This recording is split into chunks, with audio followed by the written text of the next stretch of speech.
দীর্ঘ এক যুগেরও বেশি সময়ের আইনি লড়াইয়ের সফল অবসান হলো। বাংলাদেশ জামায়াতে ইসলামী আজকে বাংলাদেশের সর্বোচ্চ আদালতের রায়ের মাধ্যমে তার নিবন্ধন ফিরে পেল। পলিটিক্যালি মোটিভেটেড পিআইএল বা রাজনৈতিক উদ্দেশ্যে দায়েরকৃত মামলার মাধ্যমে জামায়াতের নিবন্ধন কেড়ে নেওয়া হয়েছিল। আজকের এই রায়ের মাধ্যমে বহুদলীয় গণতান্ত্রিক এবং অংশগ্রহণমূলক সংসদ প্রাপ্তি নিশ্চিত হল।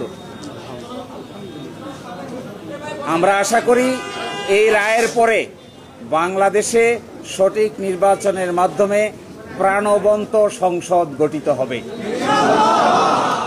জাতি, ধর্ম, বর্ণ, শ্রেণী নির্বিশেষে সকলেই তাদের ইচ্ছা অনুযায়ী ভোটাধিকার প্রয়োগ করে জামায়াতে ইসলামীর নেতৃবৃন্দকে বেছে নেবেন, এটা আমরা প্রত্যাশা করি।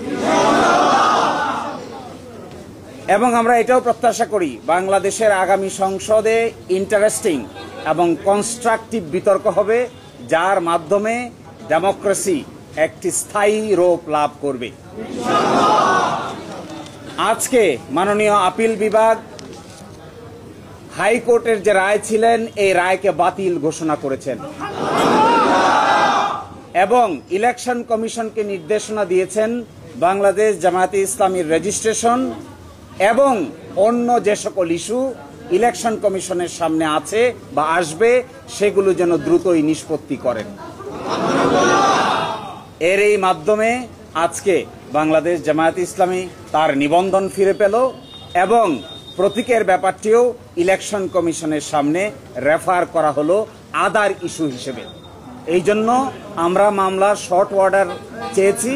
আমরা আশা করি আগামীকালকের মধ্যেই মামলার সংক্ষিপ্ত আদেশ আমরা হাতে পাব। এই সংক্ষিপ্ত আদেশ আমরা ইলেকশন কমিশনের কাছে অ্যাপ্রোচ করব। বাকিটা ইলেকশন কমিশন আইন অনুযায়ী অতি দ্রুত জামাতের নিবন্ধন এবং জামাতের প্রতীক বুঝিয়ে দিবেন, এটা আমরা প্রত্যাশা করি।